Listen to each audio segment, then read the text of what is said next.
Okay, folks, I'm going to get started as it is 9 o'clock, and we want to respect everybody's schedule. Good morning, and welcome to today's webinar, which we've entitled Excel Part 2. I'm Jim Danhauser. I'm a volunteer mentor with the Cape Cod and Islands chapter of SCORE, and I had just a few introductory items I want to cover before turning things over to our facilitator for today's discussion, my friend and colleague, Lara Flory.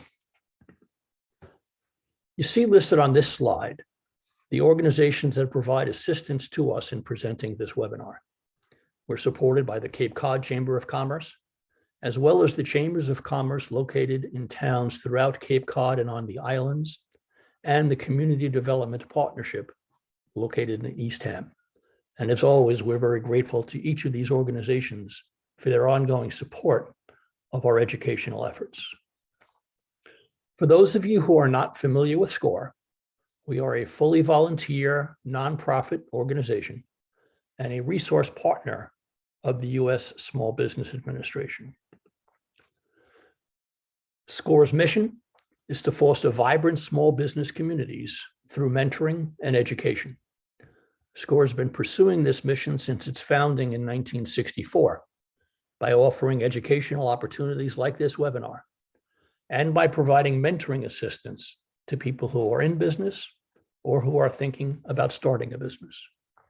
On the Cape Cod and Islands chapter of SCORE, we benefit from having over 50 volunteer mentors and subject matter experts, people with a broad array of differing business experience and expertise, all of whom stand ready to provide mentoring assistance to you in connection with your business or nonprofit activities. So we'd like to take advantage of those services, all of which are completely free and absolutely confidential. You can call the SCORE office at 508-775-4884 or go online to www.capecod.score.org. Click on the Find a Mentor tab to get started.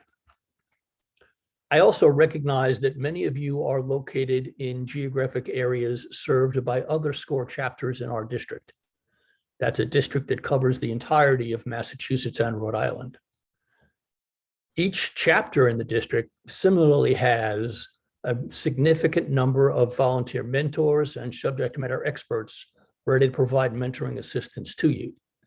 If you'd like to access that assistance, you can go to the website for the appropriate chapter listed here and click on the Find a Mentor tab. I will also post those addresses later in the chat function. You see as well a reference here to Coastal Community Capital. Coastal is a lending organization based here on Cape Cod, which also is licensed to do business throughout the state of Massachusetts. At our chapter, we work together frequently with Coastal, both in helping their clients to better flesh out their business plans and intentions, and in helping our clients to better understand the range of financing alternatives that might be available to them. So if you'd like to explore opportunities with Coastal, we would encourage you to reach out to them at the contact information listed there. Last preliminary, today's procedures. All participants other than our facilitator, Lara Flory, and myself have been muted. We would ask that if you have any questions or comments, that you type them into the Q&A feature, which you should see either at the bottom or the top of your screen. Please use chat only if you wish to make a comment. It's simply easier for us to follow the questions as they are posed, to look in one box as to having to toggle back and forth between the Q&A and the chat features. We'll answer as many questions as we can during and after the course of today's presentation. And if, because of the exigencies of time, there are some that we don't reach, we'll provide written answers to you subsequently. As you see, the webinar is being recorded. We will send a link to the recording to everyone who registered for the webinar once it is available, which will likely happen sometime tomorrow. That link is sent by email. So if you don't see it, you might check your spam folders and other folders just to make sure that it's not buried somewhere. And finally, we will launch a poll of the session today just before the end of it. We would ask that you Complete that poll before you depart from the webinar. Nothing magic to it. It simply enables us to make sure that our educational programming is meeting the needs of our business community. And with that, I will turn things over to our facilitator for today, my colleague, Lara Flory. Lara, take it away. All right, good morning, everyone. Thanks for joining us today. Let me just share my screen here.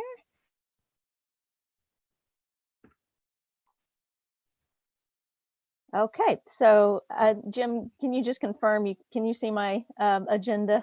Yes, I can. Okay, perfect. So before I jump right into Excel, I just want to give you a little information about what I plan to cover today so you know what to expect. So I'll go over, first I'll go over worksheets and workbooks and what they are, but then we'll jump into formulas and very just simple formulas, how to do some equations in Excel. And then we'll look at using subtotals. That's something that came up. I did a webinar back in January, and that's something that came up. So I wanted to make sure I show you how to use subtotals. And then we'll take those formulas and we'll put them to work in a couple of financial sheets just to show you how to put the formulas to use. And then as I was preparing for this webinar, I asked a few people both what they wish they knew about Excel, and also people who knew Excel very well, what they wish other people who share Excel documents with them knew. And so there's some tips there that I'll try to cover at the end. And then most important, I want to make sure that we have time for any questions you have. So as we're looking at the formulas, I'll also show you how to use them across multiple sheets in Excel. And then the other thing I want to show you is how to lock a cell reference using this dollar symbol. So this formula you see on my slide here, it looks convoluted, I think, if you've never used it, but once I show it to you, I think it will simplify it. And I'll go into more detail what I mean by locking a reference to a cell. And then the tips I mentioned I plan to cover are freezing cells so that your sheet's easier to view, checking formulas, oops, we're not at questions quite yet, checking formulas so that, that one came up a lot when I was talking to people who had done invoices and missed billing some of their hours because they added a line and the line didn't go into their total. And so I was surprised at how many people mentioned they'd seen that. And then spell check. So Excel has a spell check. A lot of people don't realize that. I don't know if it's a newer feature. I don't know when I discovered it myself not that long ago, but you can use spell check in Excel. A duplicate data check, that I use more when I'm working with large data sets where I need to clean the data, but it's something I use a lot. So I thought I'd go over that. And then the print page setup. So when you go to print your Excel sheet, sometimes the auto settings will print part of your page on a second page when you want it on one page. And so I'll show you how you can adjust that. So it's an ambitious agenda, but we'll try to get through all we can. So let me jump right in and pull up Excel here. So I'm going to first open a new workbook. And just so I can go over a little bit. So this is when you open Excel, you're opening a workbook, and each workbook has sheets. So when you first open a sheet, unless it's a template, a workbook, you'll probably just have one sheet. But then you can, down at the bottom of my screen is this plus sign. And so I can select that and add as many different sheets as I want, which comes in handy for organizing data where you only have to open one workbook, but you can click on multiple sheets. I will sometimes refer to these as tabs because they kind of look like folder tabs. And then you can rename the sheets to whatever you need them to be. So to do that, you right click on that tab and then select rename. And then just type whatever makes sense for whatever you're doing for that sheet. So again, I right click on where it says sheet 2, I select rename.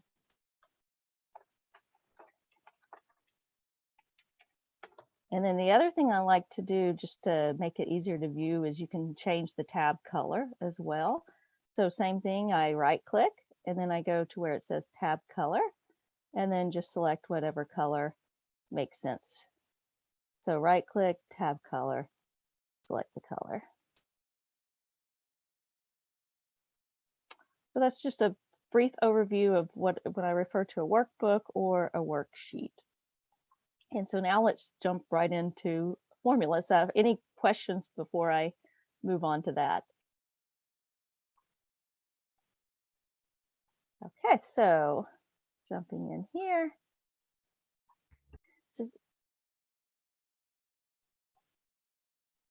Oh, someone asked, I just saw that question. Yes, you can move sheets around. That's a great question. So let's go back to this. So all you do, I'm selecting it with the left mouse button and just dragging it. So you can see, so just I select it, hold the left cursor, left mouse button down, left, and then drag it. I don't know if there's a, yes, you can, what happens? You can move it this way too. So you can also right click and select move or copy. And then you can say where you want to move it. So let's move sheet 3 back to the end. And that didn't do it. All right. So I just click and drag. I don't know why that. Let's copy it. So move to the end, create a copy. That's what it's doing. It's so because I have 2 books open, you can also copy sheets into a separate workbook. So let's select this one. Let's see if that did it. Yes, there we go. So it copied it into the same one here. Okay, any other questions on that before I go into formulas? I don't see any. Okay, perfect. So let's look here. So I just have some numbers across the screen here, and this one is not a formula. It's just the number 3 type in this cell. And the reason I know this, there's this formula bar at the top of my screen, and it will tell me if there's a formula there. So I'm going to select, and then the cells references. So this is C1 because I'm in column C, row 1. And if I look here on my formula, I can see I have just a simple multiplication equals 2 times 2. And again, 4 divided by 2. So whenever you enter a formula in Excel, they all start with the equal symbol. And that's what makes Excel know that you're getting ready to enter a formula. So you can use it like a calculator. It's just how you would type out an equation. So if I say equals 4 plus 2, and then I hit enter or tab, and then it does the calculation for me. So equals 8 minus 4 equals 2. And then to multiply, it's the asterisk, so above the 8 on the keyboard. And then to divide, it's the backslash. So below the question mark on the keyboard. So usually in Excel, sometimes you'll use it with actual numbers, but a lot of times you're using the numbers that are already there within other cells. And so to do that, it's the same concept. So I'm just going to select equals. And then if I want to add 6 and 3, I just select the cell that has the number I want to include. So once I've in this cell and type equals, I select this cell, just type the plus sign and then select the next cell and then hit tab or enter. And then you can see it did the equation for me. If I select this cell again, you can see in my formula bar, it actually references the cell numbers. And then I can change this number and it will update that cell for me based on that number. And so same thing, if we want to do 4 divided by 2, and then it updates that for me. So that's just the very, very basics on using a formula. So that they always start with equals, and you can see what formulas in a cell by looking at this formula bar up here. So the other nice thing, if I click within this cell and then click up in to my formula bar, it shows me, it highlights which numbers are in my formula. So that's a good check too, to make sure all the numbers you wanted to include in your total are in your total. One tricky thing, and I just did this a second ago, which made me think to show you. So let's say I'm in this formula bar up here and I select another cell. Oh, that's not what.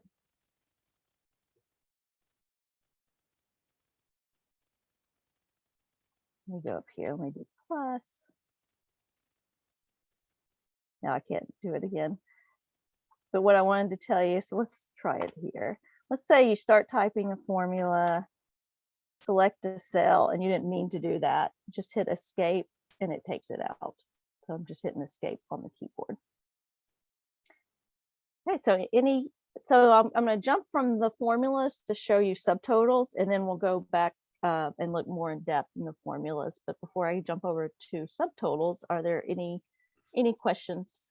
There was one question that came in with respect to sheets. It said, I saw a protect sheet feature when you right-clicked on the sheet name. Can you explain what that is? Yes, and that's one of the tips I was going to show too about protecting your formulas. But so I'll go in towards the end a little more in depth. But let me go ahead and tell you a little bit. That is if you if you're sharing a workbook and you don't want people to be able to change it, you can protect the sheet, and then you can protect different things within the sheet too. So you can protect all the contents or just the formulas. And then when I right click and select protect sheet, it asks me for a password. So that would be the password that you would use that anyone who wanted to change your sheet or change what specifically you don't want them to change, they would need the password. And so when I go over the tips, I'll go into that more depth on how to protect certain cells versus all the cells. So that's it.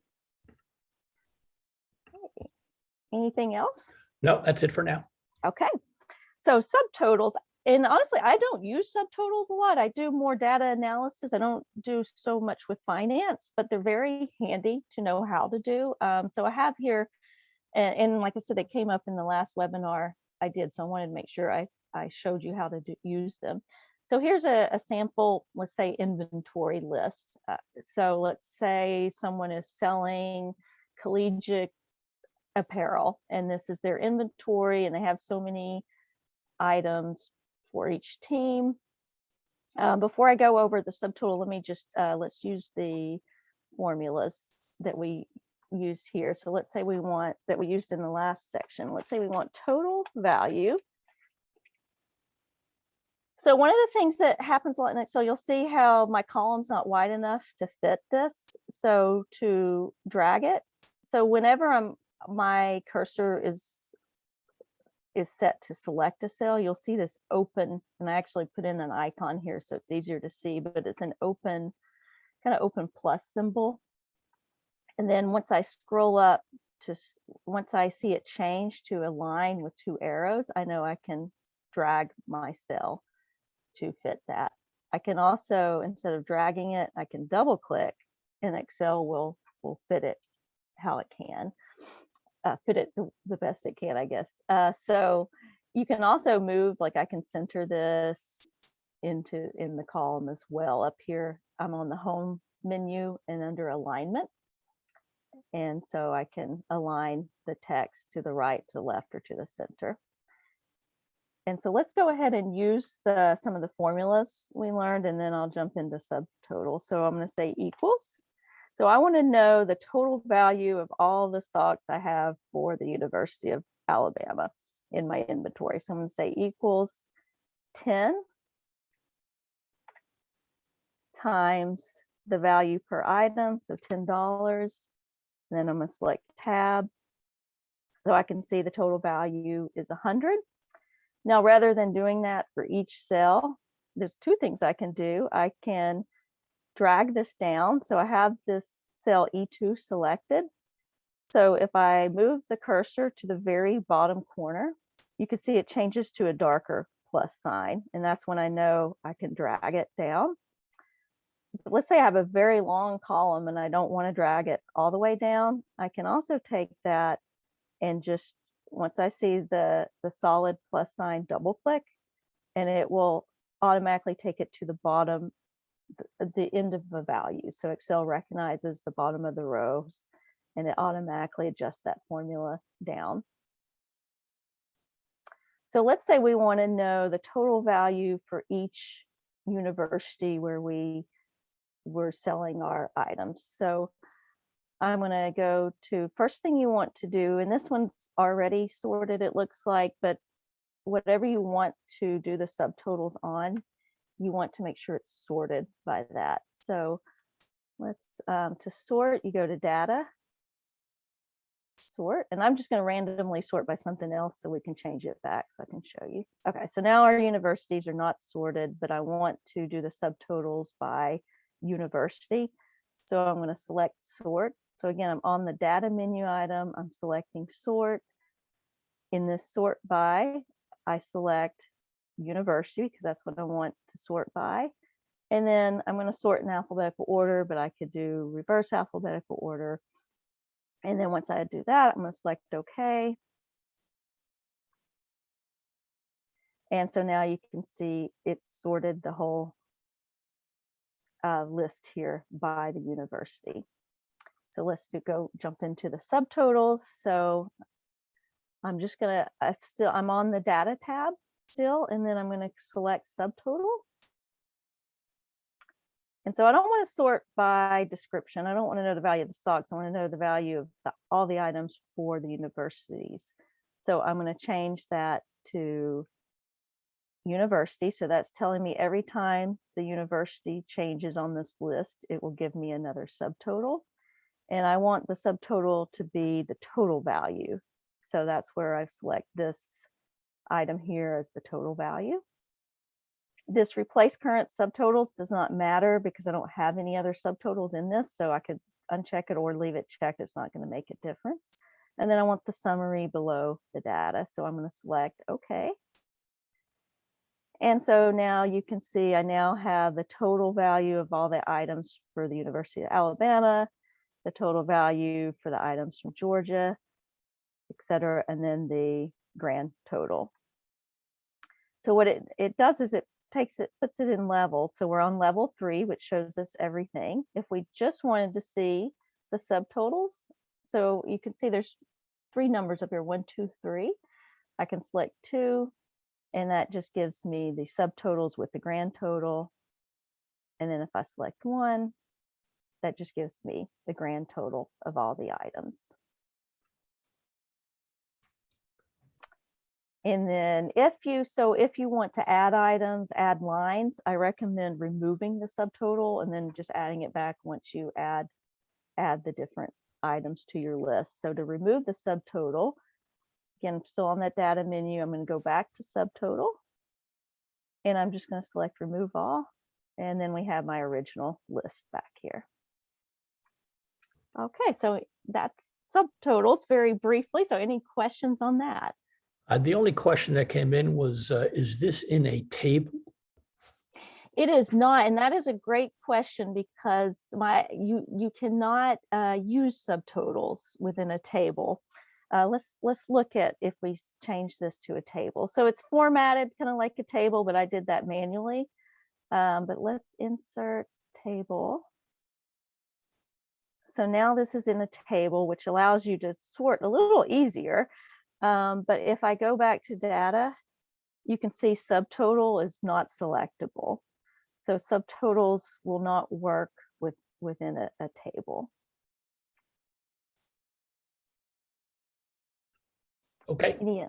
All right, so let's jump over to some of the, let me just make sure I'm not forgetting anything. I don't think so. Okay, so let's jump over to putting these formulas to work.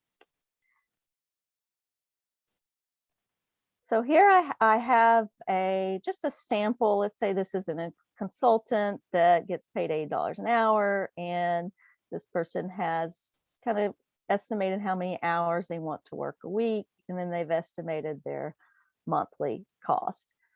And again, there's a lot more complex financial statements you can do, but my purpose is just to show you how to really use Excel, use formulas to make your own financial statements. So if I click over here to yearly projection, let me actually delete this.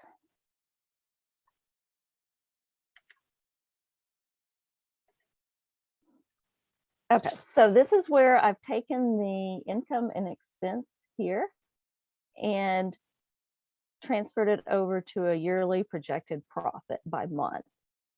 And so what I want to do to demonstrate this is I'm going to recreate this and show you how it was created and how you could pull the numbers from another worksheet.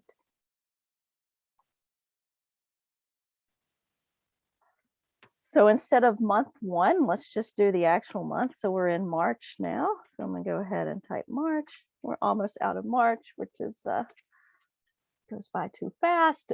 So it's another handy thing in Excel. I could just type each month, April, May, but Excel has a lot of things that make life a little more efficient. So what I can do, I'm gonna scroll up to the corner of this cell again, where I now have the solid plus sign, which lets me know I can drag it, and I'm going to drag it all the way to the end. And you can see Excel did that for me. It knew to do it month by month in order.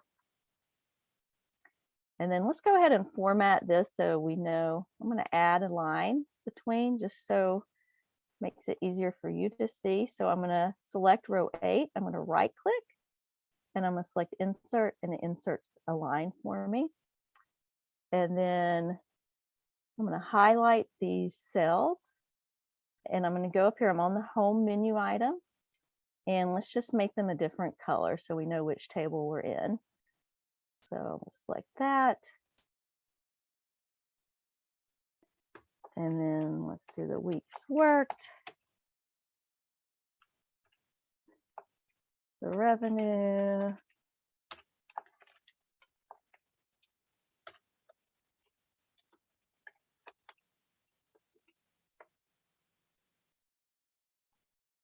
okay, so let's say this person wants to work 4 weeks in March, 4 weeks in April, May, taking a vacation in June, which I don't think happens very often for businesses on the Cape, but let's do 4 weeks in July, 4 weeks in October. Let's say take another vacation in October.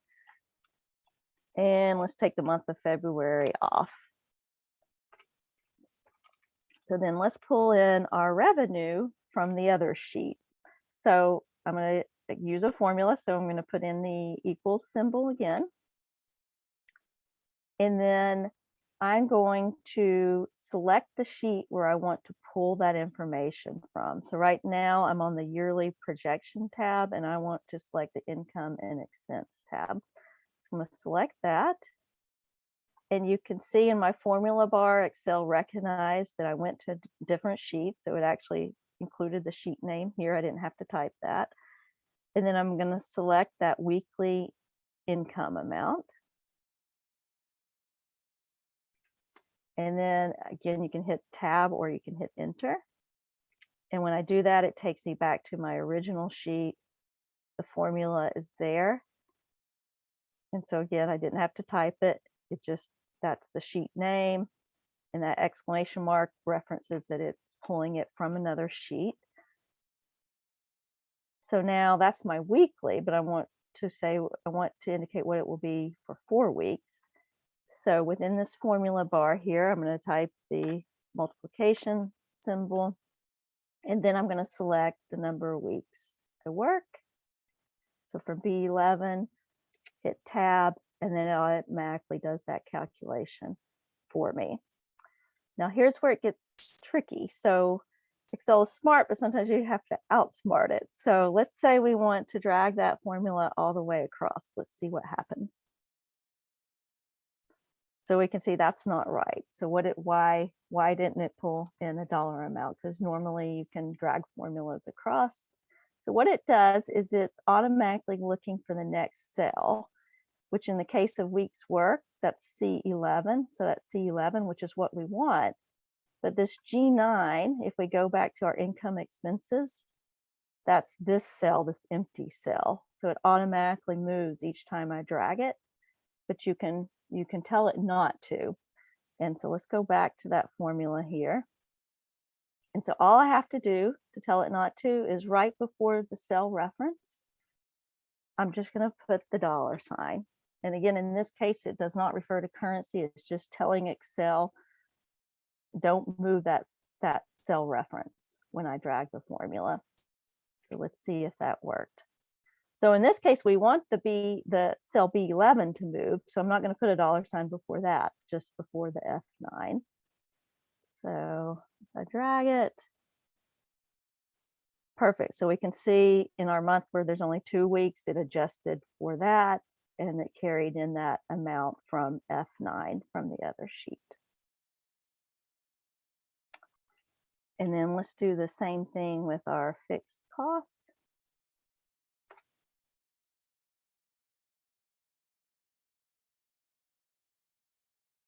So I typed equal. I went back to the sheet I wanted. I'm going to select the total. So it's telling me B17. I'm going to select tab.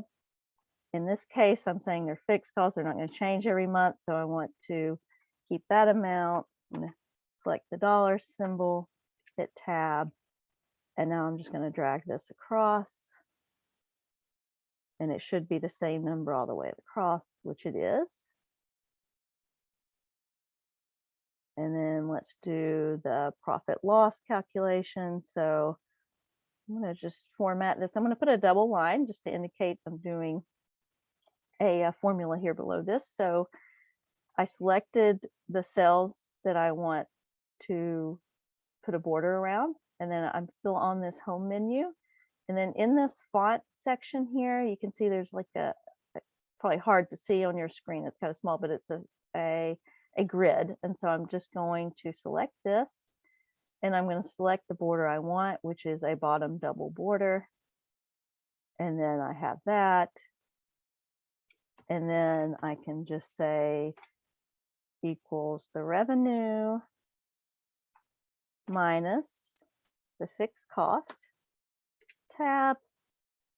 And then again, I'll drag that across. Now I don't need the $sign here because I want the cell to move for each one, because I want it to reference the next cell over. And then for this February, where we have a loss, Excel automatically knows, it puts it in parentheses to indicate it's a negative number. And then if we want to sum it for the year, we can select this cell here and go up. Again, I'm still on the home page, and then the top right is this auto sum feature. And so if I select that, it knows to sum these rows across. And so then we have that amount there. So I talked a little bit about dragging formulas. You can also, so what happens if I drag that down at 0, but let's say you want to just copy this value somewhere else without the formula. You can copy from the menu. I always use my keyboard, but I'm just going to hit Control-C to copy. And then for paste, if you go up here, you see this paste option. And then I'm going to select paste values. And then it pastes the value instead of the formula there for me. So any questions about that? And then in particular, someone asked to mention at the very beginning something they wanted to know about how to move totals without changing them. So let me know if I did not cover that the way you meant for me to, and I can go over that again. I don't see any questions right now, Lara. Okay, so let's go to the next thing. Okay, so let's go to some of our tips here. So I'm going to go back to our inventory. So if I scroll here, I can see that I lose my header, and it kind of makes it hard. I don't know what I'm looking at. I don't know what's total value, what's the value. So I want to freeze my cells. So when I view, I want to be able to see the item description, and I want to be able to see this top row here. So I want to freeze the first column and the top row. So what I'm going to do is I'm going to select the cell that's right below the row I want to freeze and directly to the right of the column I want to freeze. So now I'm going to go to view because we're changing how we're viewing it. So the menu item is view. And then in here, there's this freeze panes option. So I'm going to select the drop down for that. So I could freeze just the top row, freeze just the first column, but because I'm exactly where I want to freeze both, I'm going to select freeze panes. And then you can see I can scroll up, I can scroll to the right, and I'm still able to see my first column and my first row. So that's a feature I use a lot just to help if I have especially a large data set and I want to make sure I'm viewing the header for the data. And then the next thing, so the building in formula checks, and I want to show you why that's important. So I have the sample invoice here. So let's say someone's filling this out, they're filling in their time, and they realize, oh, I had some additional hours here on May 5th. So I'm going to insert a line. And let's just say for whatever reason, I'm doing 2 line items for May 5th. And so I'm just going to type in the information. Okay, so the formula remains. So everything, so this is okay. So we added the line and it looks like it calculated everything correctly. Let's just double check. So I have the formula here. Click in here and I see, okay, it does add everything together. And then 4,800. So I can see all the cells I wanted were selected. But what happens if I come in here and I want to add a line and want to say, hey, I worked May 1st for 4 hours.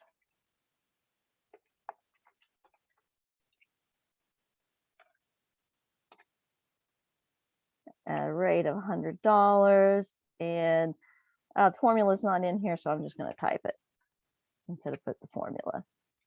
So what happened is our total didn't update, and that's where you can shortchange yourself, which so that's, you just want to really double check to if you're adding lines that your total updated. And I can click in here and see why. I can see that that's not included in my formula, so I can change it. And same with the hours. I'm going to change it to cell 14.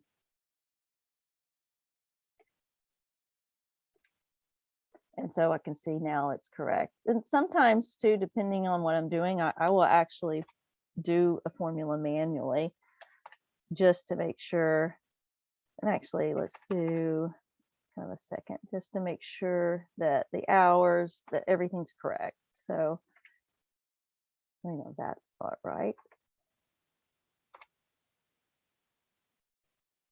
It's supposed to be 52 times the rate.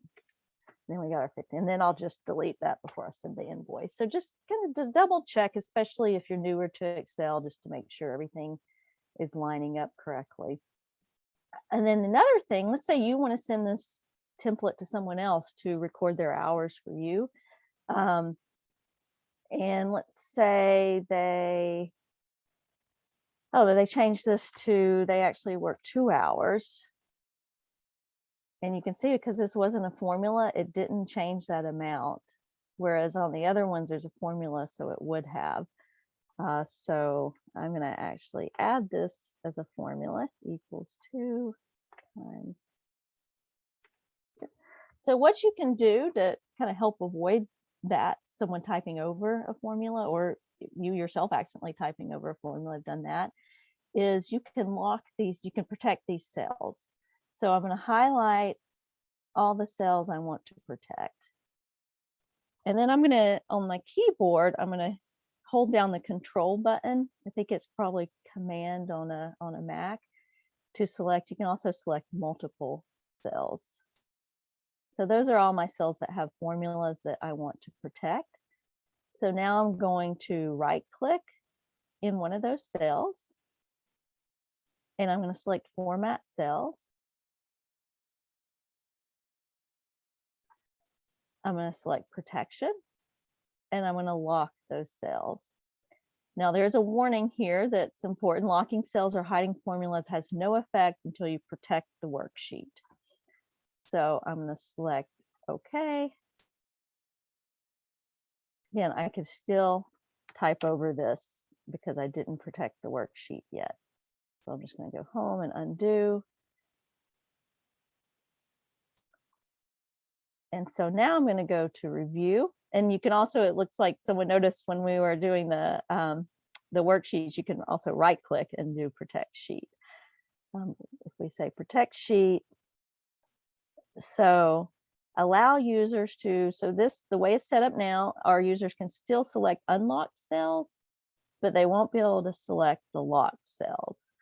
So I'll show you what that does. So I'm just gonna, and for your passwords, as far as I know, there is no password recovery function for an Excel sheet. So just make sure you remember the password. And again, you're more protecting, it's not so much a security issue as protecting someone from editing your sheet. So probably don't have to use as complex of a password as you would if you're using it for security purposes. That. Okay, let's see what happened. So now I can still change the hours. And when I change the hours, it changes my amount here, which is what we want. But I cannot select any of these cells. So I can't overwrite the formula because I protected those cells. Okay, any questions about that? I don't see any, Lara. Okay. So then the other thing I wanted to show you is the spell check. So let's just, oops. So same thing, it's the same location as it is in Microsoft Word, except Microsoft Word a lot of times will have the automatic spell check, but you go to review and just select spelling. And you'll get this message, you want to continue checking at the beginning of the sheet, yes. And so you can see it caught my spelling error then, and then I can change that.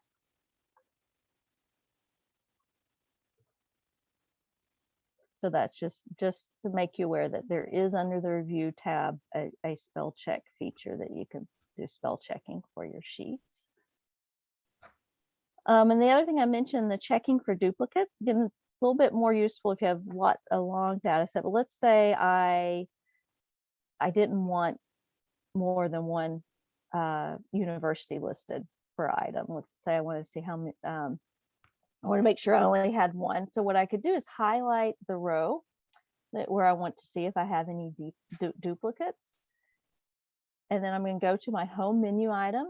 I'm going to go to conditional formatting, highlight cell rules, and I'm going to select duplicate values. And I'm going to select OK. And you can see it's easy for me to see now which values I have that are duplicates. And let's say we wanted to remove our duplicates. Now, in the case of this inventory, we wouldn't want to, right? Because we'd lose some items, but let's just, for the sake of demonstration, pretend we do. So I'm going to go to data. And then there's this remove duplicate option here. So I'm going to select that. And then I can tell Excel to match on all the columns. So it won't remove anything unless the duplicate is across the board. Or I can say unselect all and let's just remove any duplicates for university. Now this is where the problem with this is going to remove probably a window decal, and so we'll only have the SOC because it's only looking at this column B. So I'll show you what happens. So then you can see it removed any line that had a duplicate. And I just hit undo to get that back. What else? The review page setup. So let's go to this longer page here. Review page. So let's say we want to go print this. I'm going to go home, print. And so you can see it, it's landscape orientation, which is what prints it in this direction. I could do portrait, which would change it. And so it cuts off even more. But if you see it ends at, in the landscape, it ends at month 9. And let's say you want to print all 12 months on your sheet. So how can we fix that? I'm going to go back and I'm going to go view and I'm going to select page break preview. And so let me see, and I meant to make this bigger before for you. Okay, so you can see it tells me what's printing on page 1 and what's printing on page 2. So to change that, I can just take this blue line here and drag it to either the end or to the end of 12 months. And now it will all print on one page. It adjusts the size so that it'll probably print smaller. Let's take a look. Yep. So we can see I have all 12 months now on that page. And I believe that covered everything. So any questions?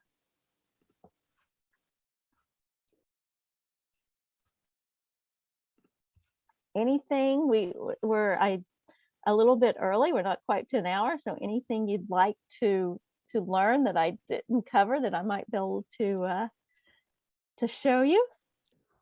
I'm not seeing any, Lara, but maybe what you could do is go to the yearly projection. Okay. And think about it as a forecast. And so what happens if somebody has to change what's happening and what impact it has on their full year? Yes, that's a great idea. So let's look at this. Let's say we worked, let's say we decided we could not take vacation in June. It was too busy. So we took 4 weeks, but let's say we want to take the entire month of August off. So we're doing 0. So you can see it automatically adjust what our yearly would be. And then let's say let's go back to income and expense. Let's say our internet went up to, let's say we miscalculated, we thought we were paying 80 and we're actually paying 180. And we go back to our yearly projection. And so you can see, did it adjust that amount? Yes. So it adjusted that amount for us here. And then we can go look at how that impacted the total. Is that what you had in mind, Jim? That is exactly what I had in mind. Okay. I think that's very helpful. Somebody asks, are there resources for worksheet formatting for different needs? Yes. So let me pull up this. I use, Excel, there's so much you can learn. And I think I could learn something new every day. I use Google a lot. There are different videos. So there's actually some templates you can use that have the worksheet formatted already for you. I have this link to, and Jim will put this in the chat, and also I think when he sends out the video for the webinar. But this is this GCF Global Learn that there's a short video here on how to do subtotals. And then there's also, for financial sheets, there's a whole kind of set of standards on how to color code different, like color code if you have a formula. So if you look up, I forgot, just financial sheet Excel formatting standards, if you Google that, you'll be able to find some information too. Okay, can you explain how lookup formula works? I have to refresh my memory. So that's a more advanced one. Let me see if I can remember.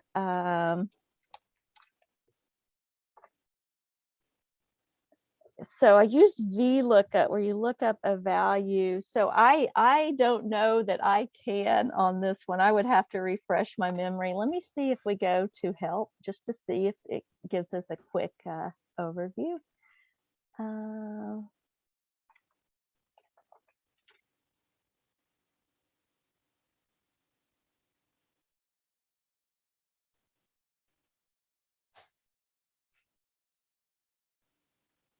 Yeah, so I would have to go through and refresh my memory, but it allows you to be able to look to search for items within a different sheet and then use that in your formula. Okay. So when I'm totaling columns, for example, I indicate or write in the cell location. Lara appears to select the cell more easily. How is she easily selecting, pointing to a cell to bring it into a formula? Oh, okay, that's a great question. So once I type equals, I just select the cell. So I remain in the cell that I've typed the equal symbol, and then I just select a cell and it automatically populates it for me. So you just And click then on the cell. I just click on the cell. That's it. And then once I click on the cell, I can then add my if I want to add, I can add the addition, subtraction, multiplication symbol, and then I'm still in the cell that I've selected for the formula, and then I just select another cell and hit tab. And so Excel does it for me. It basically types the cell number for me. Could you review sorting under data? Do you make sure to highlight the entire sheet or it gets scrambled?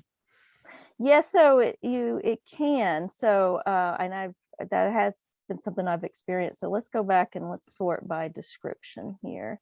So a lot of times Excel knows, but sometimes so if I go back to data and sort, you can see how Excel sorted the entire sheet for me. You can see where the entire data selection, not the entire sheet, is sorted.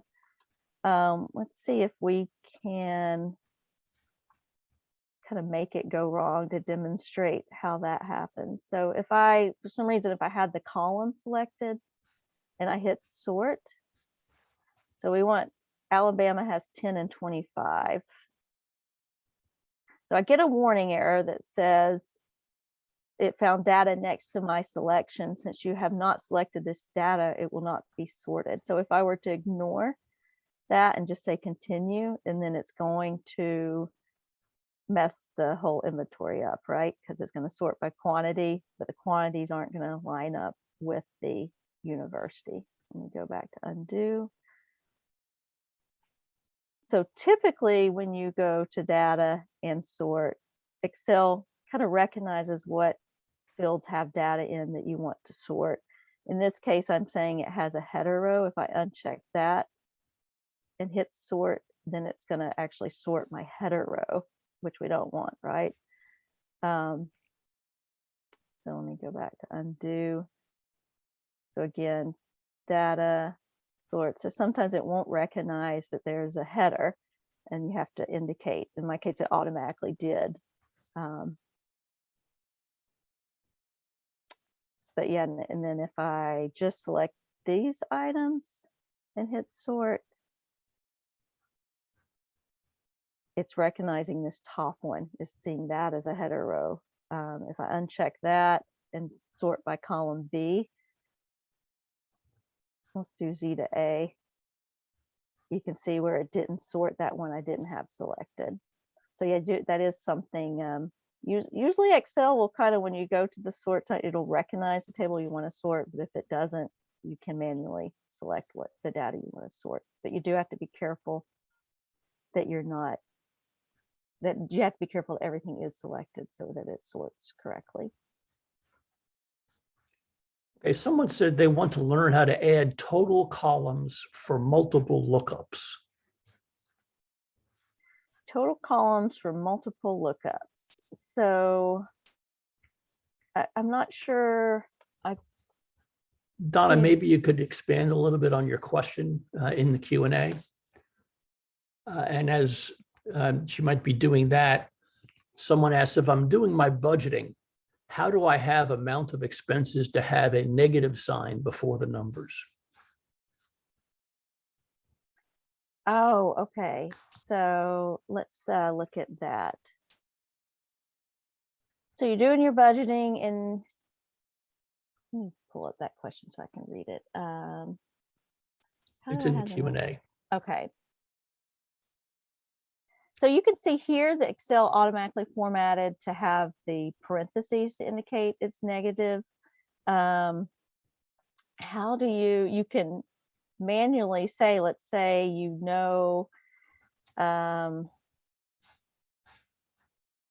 mean, you can manually enter the negative sign, but I think probably what you might be asking, and then you can see where Excel automatically changed it to do the parentheses. So I think we can format it to do a negative instead of the parentheses, but how do we do that?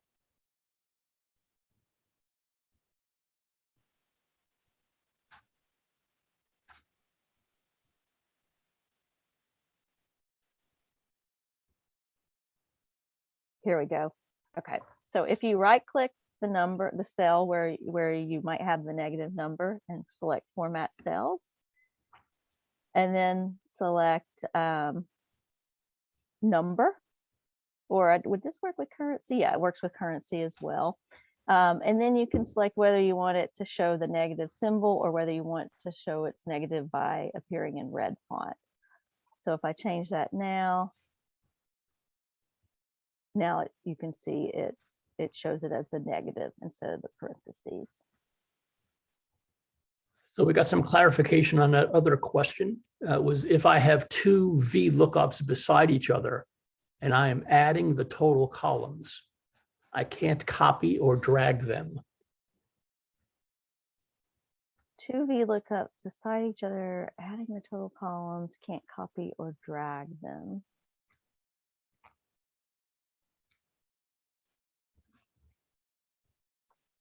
I still not quite like, so I wish I had I kind of had an example. Let me think.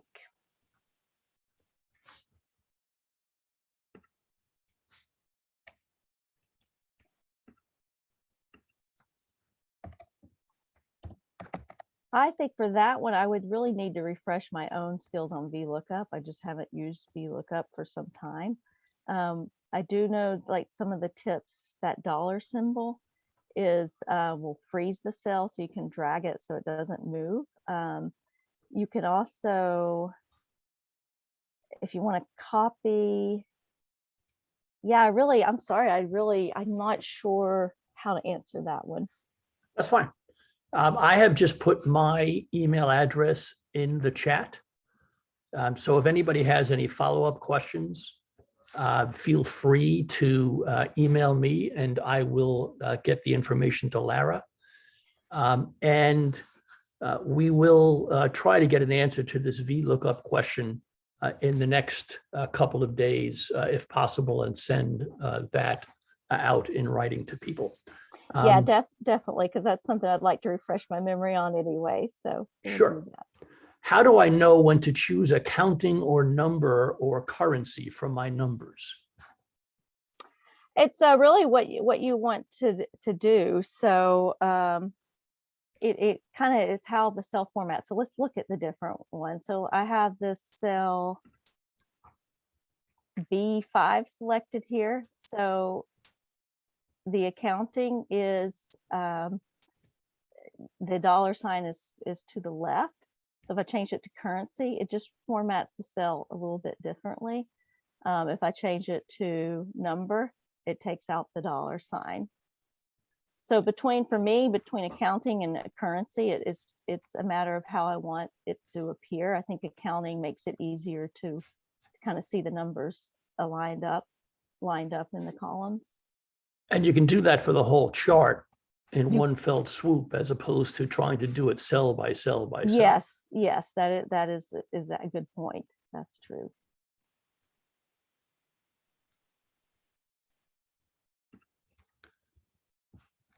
Any additional questions? No, I am not seeing any additional questions at this time. So Lara, thank you very much. I think this has been very helpful.